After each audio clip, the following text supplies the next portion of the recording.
बोलिए गौरी माता की जय। गणगौर मैया की जय। स्वागत है आपका हमारे चैनल पर। आज के इस वीडियो में हम आपको सुनाएंगे गणगौर व्रत की कथा। तो सभी प्रकार की व्रत कथाएं सुनने के लिए और हमसे जुड़े रहने के लिए आपको केवल हमारे चैनल को सब्सक्राइब करके बेल आइकन पर प्रेस करना है और आज की कथा अच्छी लगे तो लाइक करना है और शेयर करना है। तो चलिए गणगौर व्रत की कथा शुरू करने से पहले हम व्रत की विधि जान लेते हैं। तो गणगौर का जो व्रत है वो चैत्र महीने की शुक्ल पक्ष की तृतीय तिथि को मनाया जाता है और इसी दिन सुहागन स्त्रियां व्रत रखती हैं। कहा जाता है कि इस दिन भगवान शंकर ने अपनी अर्धांगिनी माता पार्वती को और माता पार्वती ने तमाम स्त्रियों को जो गणगौर का व्रत कर रही थी, पूजा कर रही थी, उन्हें सौभाग्य का वरदान दिया था। पूजा विधि की बात करूं तो पूजा के समय गौरी की मूर्ति बनानी चाहिए और उस पर चूड़ी, महावर, सिंदूर अर्थात सुहाग की सामग्री अर्पित करना चाहिए। चंदन, अक्षत, धूप, दीप नैवेद्य से पूजन करें। सुहाग सामग्री चढ़ाने के बाद भोग लगाने का भी नियम है, तो माता को जो भी सामर्थ्य है उसके अनुसार भोग लगाएं। यह व्रत रखने वाली सभी स्त्रियां गौर पर चढ़े सिंदूर को अपनी मांग में भी लगाएं। इससे सुहाग की आयु बढ़ती है, हमारा सुहाग अमर होता है। जब तक हम जीवित रहते हैं तब तक हम सुहागन रहते हैं। तो इस प्रकार से गणगौर की पूजा करनी चाहिए। इसके बाद कथा सुननी चाहिए और उसके बाद माता की आरती करने के बाद व्रत को पूर्ण करना चाहिए। तो चलिए अब सुनते हैं गणगौर व्रत की कथा। एक समय भगवान शंकर नारद एवं पार्वती को साथ लेकर पृथ्वी पर चल दिए। भ्रमण करते हुए तीनों जब एक गांव में पहुंचे, उसी दिन चैत्र शुक्ल तृतीया तिथि थी।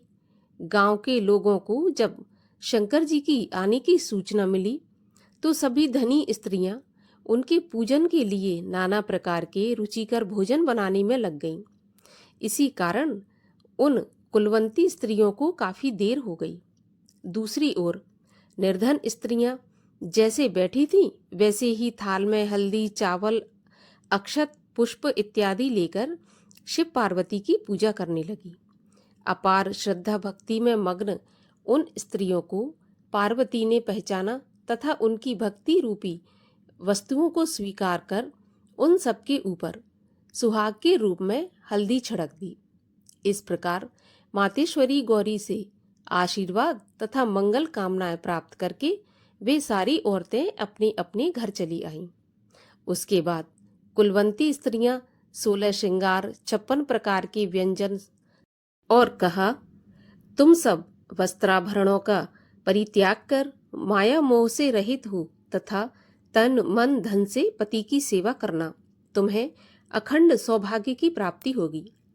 भवानी का यह आशीर्वचन सुनकर तथा प्रणाम करके कुलीन स्त्रियां भी अपने अपने घर लौट आईं तथा पतिपरायण बन गईं।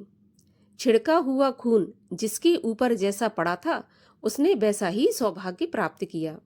इसके बाद पार्वती जी ने पति की आज्ञा से नदी में जाकर स्नान किया और बालू के महादेव बनाकर उनका पूजन किया, भोग लगाया तथा प्रदक्षिणा करके 2 कणों का प्रसाद खाकर पार्वती ने मस्तक पर टीका लगाया। उसी समय उस पार्थिव लिंग से शिवजी प्रकट हो गए तथा पार्वती जी को वरदान दिया कि आज के दिन जो भी स्त्री मेरा पूजन तथा तुम्हारा व्रत करेगी उनके पति चिरंजीवी रहेंगे तथा अंत में उन्हें मोक्ष मिलेगा। भगवान शिव यह वरदान देकर अंतर ध्यान हो गए। इसके बाद पार्वती जी नदी के तट से चलकर उस स्थान पर पहुंची जहां पर पतिदेव और नारद जी को छोड़कर गई थी। शिव जी ने देर से आने का कारण पूछा तो पार्वती जी ने उत्तर दिया कि मेरे भाई भावज नदी के किनारे मिल गए थे। उन्होंने मुझसे दूध भात खाने और ठहरने का आग्रह किया, तो इसी कारण से मुझे देर हो गई। ऐसा सुनकर अंतर्यामी भगवान शिव स्वयं दूध भात खाने के लिए चल दिए। पार्वती जी ने देखा कि अब तो पोल खुल जाएगी। तो परेशान होकर भगवान शिव के पीछे पीछे चल दी और प्रार्थना करने लगी कि वापस चलें। लेकिन शंकर जी के पीछे पीछे चलती पार्वती ने जब नदी की तरफ देखा तो एक सुंदर माया का महल दिखाई दिया, जिसमें शिव जी के साले और सारज विद्यमान थे। ये लोग जब वहां पहुंचे तो उन लोगों ने स्वागत सत्कार किया। 2 दिन तक तीनों ने उनका आतिथ्य ग्रहण किया। तीसरे दिन सुबह भगवान शिव ने माता पार्वती से चलने के लिए मना कर दिया। माता पार्वती ने जब भगवान शिव से कहा कि अब हम वापस चलें, तो शिव जी ने उनका आग्रह ठुकरा दिया।